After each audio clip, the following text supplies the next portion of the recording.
Good morning all of you. Career academy की online classes में आपका स्वागत है। आज हम स्टार्ट करेंगे कक्षा 10 का चैप्टर नंबर 7 परमाणु सिद्धांत एवं तत्वों का आवर्ती वर्गीकरण। परमाणु सिद्धांत एवं तत्वों का आवर्ती वर्गीकरण। इस चैप्टर का जो फर्स्ट पॉइंट है वो है परमाणु सिद्धांत। तो अपन अब बात करते हैं परमाणु सिद्धांत के बारे में। जैसा कि यहाँ आप नाम देख पा रहे हैं परमाणु क्या होता है? तो किसी भी पदार्थ का जो सबसे छोटा पार्टिकल होता है उसको परमाणु कहते हैं। और इसके बारे में जानने के लिए महर्षि दार्शनिक प्राचीन काल से ही अध्ययन कर रहे हैं। और इसमें सबसे पहले अध्ययन का कार्य किया था महर्षि कणाद ने। सबसे पहले अध्ययन किया था महर्षि कणाद ने। महर्षि कणाद के अनुसार किसी भी पदार्थ का सबसे सूक्ष्मतम कण, पदार्थ को छोटे छोटे कणों में विभाजित करने पर प्राप्त होने वाला सूक्ष्मतम कण परमाणु कहलाता है। इसके बाद भारतीय दार्शनिक पकुदा काव्यायाम ने बताया कि प्रत्येक पदार्थ इन्हीं छोटे छोटे सूक्ष्म कणों से मिलकर बना होता है। अर्थात जब पहले वाक्य कहा गया कणाद के द्वारा कि किसी भी पदार्थ को छोटे छोटे कणों में विभाजित करने पर प्राप्त होने वाला सूक्ष्मतम कण परमाणु कहलाता है, उसी के आधार पर पकुदा काव्यायाम ने कहा कि प्रत्येक पदार्थ इन्हीं सूक्ष्म कणों से मिलकर बना होता है। इसी क्रम में लगभग ये सभी कार्य हुआ ईसा पूर्व 500 ईसा पूर्व हुआ। और उसी समय एक ग्रीक दार्शनिक डेमोक्रिट्स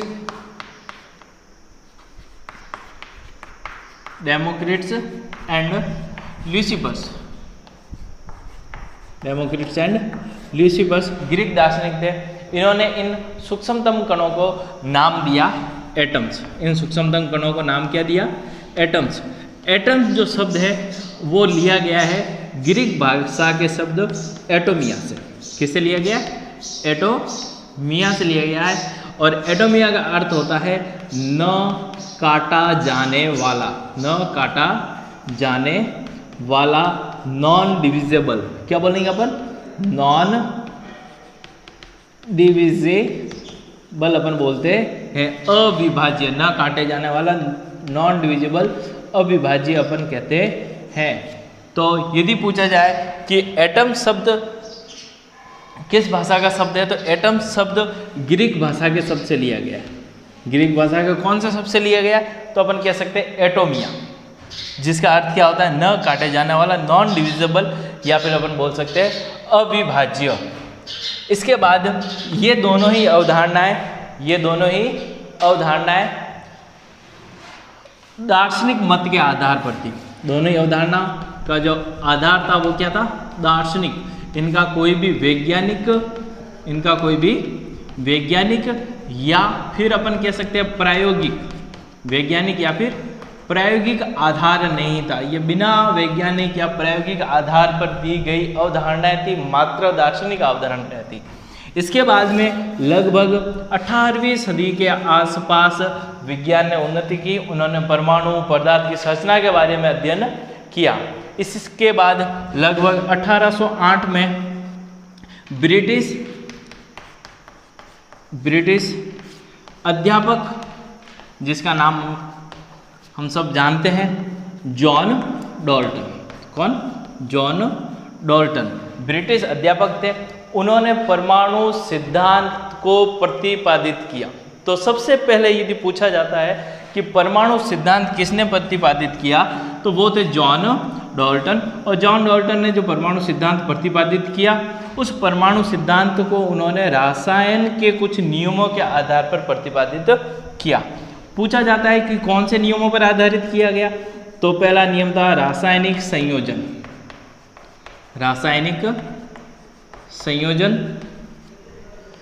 द्रव्यमान संरक्षण, और तीसरा है स्थिर या फिर अपन कह सकते हैं निश्चित अनुपात। स्थिर या फिर निश्चित अनुपात के नियम के आधार पर जॉन डॉल्टन ने पहला परमाणु सिद्धांत प्रतिपादित किया। अब अपन अच्छी तरह से जान चुके हैं कि यदि पूछा भी जाए कि परमाणु सिद्धांत किसने प्रतिपादित किया, तो परमाणु सिद्धांत प्रतिपादित किया जॉन डॉल्टन ने। उससे पहले जो तीनों अवधारणाएं दी गई, महर्षि कणाद, पकुदा काव्यायाम या डेमोक्रिटस ल्यूसिफस की, ये दार्शनिक मत पर आधारित थी। इनका कोई भी वैज्ञानिक या प्रायोगिक आधार नहीं था। तो अब जब अपन जॉन डॉल्टन की बात कर रहे हैं तो अपन यहाँ बात करेंगे कि जॉन डॉल्टन ने अपने परमाणु सिद्धांत में किन किन बातों का उल्लेख किया, किस आधार पर उन्होंने अपना परमाणु सिद्धांत दिया। तो यहाँ पर लिखेंगे जॉन डॉल्टन का परमाणु सिद्धांत, जॉन डॉल्टन का परमाणु सिद्धांत। और जॉन डॉल्टन के परमाणु सिद्धांत की सबसे जो पहली अवधारणा थी, वो अवधारणा ये है कि प्रत्येक पदार्थ छोटे छोटे कणों से बना होता है। प्रत्येक पदार्थ छोटे छोटे, पूरा लिखेंगे अपन ताकि आप आराम से आसानी से नोट्स बना सकते हो। इससे मैं इसको पूरी अवधारणा लिख देता हूँ। प्रत्येक पदार्थ छोटे छोटे, प्रत्येक पदार्थ छोटे छोटे कणों से मिलकर बना होता है, जिसे परमाणु कहते हैं, जिसे परमाणु कहते हैं। दूसरी अवधारणा क्या दी कि परमाणु अविभाज्य होते हैं। परमाणु क्या होते हैं? अविभाज्य होते हैं, मतलब जिसे और अधिक विभाजित नहीं किया जा सकता, जिसे और अधिक तोड़ा नहीं जा सकता। उदाहरण के लिए जैसे आप देख पा रहे हैं मेरे हाथ में ये छोटी सी चौक है, इस चौक को अपन यदि तोड़ेंगे और इसको कंटिन्यू यदि अपन तोड़ते जाएंगे तो फाइनली अपन को एक छोटा सा पार्टिकल मिलेगा जिसको अपन और अधिक तोड़ नहीं सकेंगे। तो वो छोटा पदार्थ जिसको अपन और अधिक तोड़ नहीं सकते उसे अपन क्या कहेंगे? अविभाज्य, अर्थात वो क्या है? परमाणु है। तीसरी बात क्या कही इन्होंने कहा कि यदि एक तत्व है, यदि एक तत्व है और उसके अलग अलग परमाणु हैं, तो एक ही तत्व के अलग अलग परमाणुओं के गुण धर्म या उनके जो गुण हैं, जैसे अपन बात करें उसका आकार है, उसकी रासायनिक गुण है या उसका आयतन है, वो सब क्या होंगे? समान होंगे। तो अपन कहेंगे एक ही तत्व के सभी परमाणुओं, एक ही तत्व के सभी परमाणुओं के भौतिक व रासायनिक, भौतिक व रासायनिक गुण समान होते हैं। भौतिक व रासायनिक गुण समान होते हैं। जैसे इसको समझने के लिए मैं आपको बता दूं, जैसे मैंने एक ले लिया तत्व है और उस तत्व का नाम है यदि हाइड्रोजन, उस तत्व का क्या नाम है? हाइड्रोजन। अब हाइड्रोजन तत्व अपन लिखते हैं कैसे? सामान्य तौर पर H2 करके लिखते हैं। अब हाइड्रोजन तत्व में दो हाइड्रोजन के परमाणु हैं, ये H और ये H, ये दोनों मिलकर बना रहे हैं।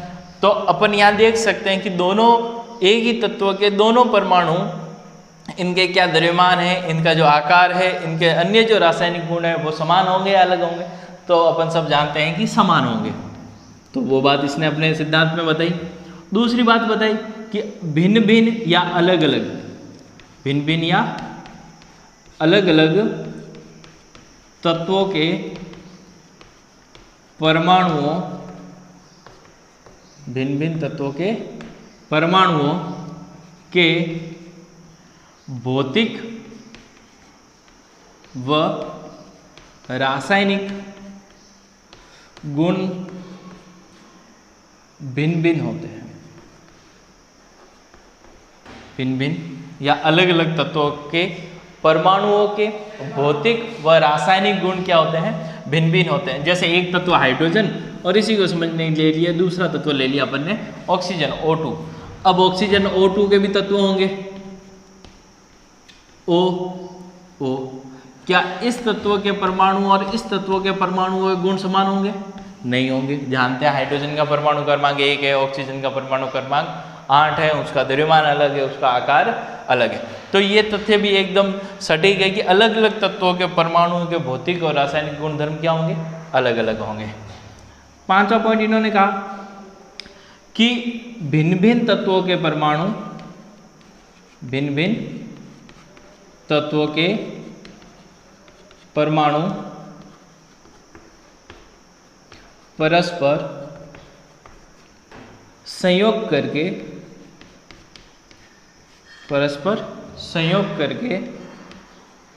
यौगिक बनाते हैं, परस्पर संयोग करके यौगिक बनाते हैं। मान लो ये उदाहरण है, ये भिन्न तत्व है, ये भिन्न तत्व है, इनके परमाणु H और इसका परमाणु O, ये दोनों परस्पर संयोग करेंगे तो क्या बनाएंगे?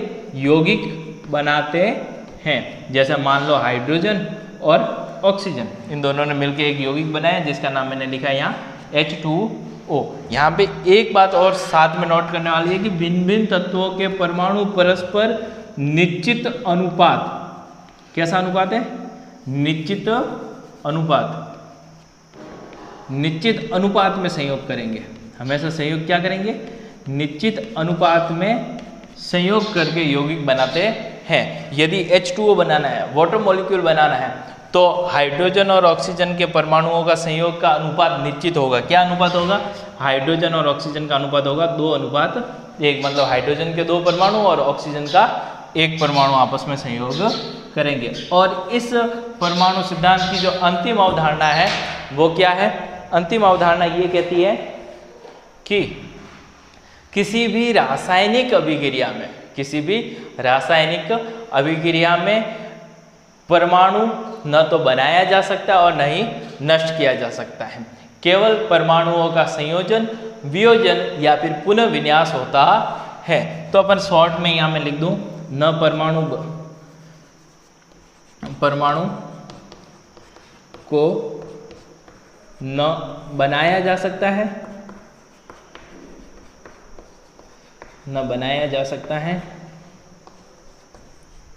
और न ही नष्ट किया जा सकता है।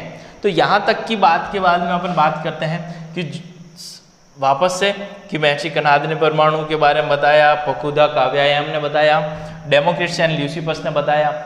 ये तीनों ही अवधारणाएं दार्शनिक मत पर आधारित थी, इनका वैज्ञानिक या प्रायोगिक कोई आधार नहीं था। इसके बाद 1808 में ब्रिटिश अध्यापक जॉन डाल्टन ने अपना प्रथम परमाणु सिद्धांत प्रतिपादित किया, और परमाणु सिद्धांत सबसे पहले जॉन डाल्टन ने प्रतिपादित किया। किस पर आधारित था? तो ये रासायनिक संयोजन, द्रव्यमान संरक्षण और स्थिर या निश्चित अनुपात के नियम पर आधारित था। परमाणु सिद्धांत की यदि अवधारणाएं पूछी जाए, क्या क्या अवधारणाएं थी? तो पहली अवधारणा की प्रत्येक पदार्थ छोटे छोटे कणों से मिलकर बना होता है, जिसे परमाणु कहते हैं। परमाणु अविभाज्य होता है, एक ही तत्व के सभी परमाणुओं के भौतिक और रासायनिक गुणधर्म एक समान होंगे। भिन्न भिन्न तत्वों या अलग अलग तत्वों के परमाणुओं के भौतिक और रासायनिक गुणधर्म भिन्न भिन्न होंगे। भिन्न भिन्न तत्वों के परमाणु परस्पर संयोग करके, परस्पर निश्चित अनुपात में संयोग करके यौगिक बनाते हैं। और परमाणु किसी भी रासायनिक अभिक्रिया में न तो बनाए जा सकते और न ही नष्ट होते हैं। केवल किसी रासायनिक अभिक्रिया के दौरान उन्हें संयोजित, वियोजित या पुनः विन्यासित किया जा सकता है। यहाँ तक की अवधारणाओं के साथ में अपन बात करेंगे कि जैसे जैसे समय के साथ में, इसे साफ कर लेते हैं एक बार, स्क्रीनशॉट ले सकते हैं आप, या फिर इसे वीडियो पॉज करके आसानी से शॉर्ट नोट्स तैयार कर सकते हैं। अगले वीडियो में आपको नोट्स का PDF डाउनलोड करने का लिंक मिल जाएगा, आप PDF डाउनलोड करके उसे पढ़ सकते हैं। इसके साथ एक और बात, परमाणु सिद्धांत क्लास 9th और 10th दोनों में कॉमन चैप्टर है, तो आप उससे 9th वाले बच्चे भी इस वीडियो को देख सकते हैं, वो भी अपना टॉपिक क्लियर कर सकते हैं।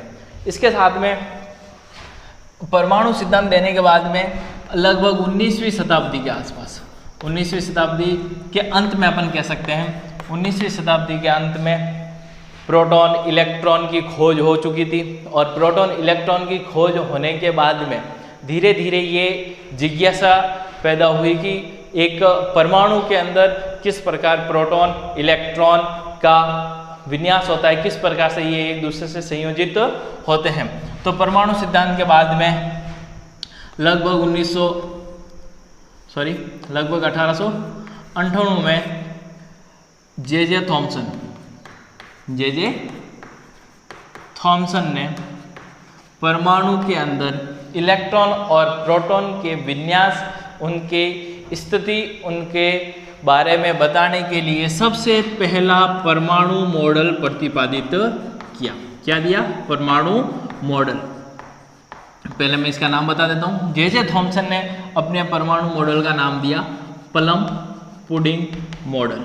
क्या नाम दिया? Plum pudding model.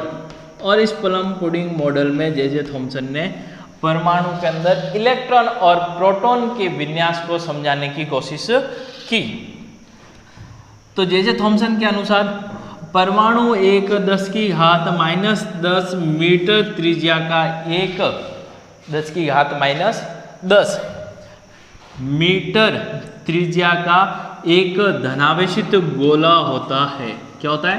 धनावेशित गोला होता है। और इस धनावेशित गोले के अंदर इलेक्ट्रॉन धसे हुए होते हैं। इलेक्ट्रॉन मतलब क्या?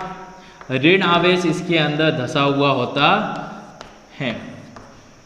तो ये हो गए इलेक्ट्रॉन, जो अपन जानते हैं नेगेटिव चार्ज होते हैं, ऋण आवेशित होते हैं। धनावेशित गोला जो प्रोटॉन को दर्शा रहा है। जे थॉमसन ने बताया कि परमाणु एक 10⁻⁻10 त्रिज्या का धनावेशित गोला होता है जिसमें ऋण आवेशित इलेक्ट्रॉन धसे होते हैं। और इसने अपने इस मॉडल की तुलना की प्लम पुडिंग से। प्लम पुडिंग क्या है? प्लम पुडिंग के बारे में पूछा जाए तो प्लम पुडिंग एक प्रकार का क्रिसमस केक होता है। क्रिसमस पर बनाया जाने वाला केक होता है। जिस प्रकार से केक के अंदर ड्राई फ्रूट्स होते हैं, उसी प्रकार से परमाणु के अंदर इलेक्ट्रॉन धसे हुए होते हैं। भारतीय परिप्रेक्ष्य में अपन इस मॉडल की तुलना अपने तरबूज से कर सकते हैं। जिस प्रकार तरबूज का लाल वाला भाग प्रोटॉन को दर्शाता है और बीज वाला भाग इलेक्ट्रॉन को दर्शाता है। तो ये था सर जे थॉमसन का मॉडल। इसके साथ इन्होंने एक और बात बताई कि परमाणु उदासीन होता है। परमाणु क्या होता है? उदासीन होता है। उदासीन वाली बात को समझाने के लिए इन्होंने बताया कि जितना धनावेश होगा उतना का उतना परमाणु के अंदर क्या होता है? ऋण आवेश। और दोनों आवेश बराबर होने की वजह से परमाणु सामान्य अवस्था में क्या होता है? उदासीन होता है। इसके बाद में जैसे जैसे विज्ञान ने उन्नति की तो अगला प्रयोग किया गया रदरफोर्ड द्वारा। रदरफोर्ड के स्वर्ण पत्र मॉडल को जे थॉमसन अपने मॉडल की सहायता से समझा नहीं सकते, जिसके बारे में अपन अगली कक्षा में बात करेंगे। धन्यवाद।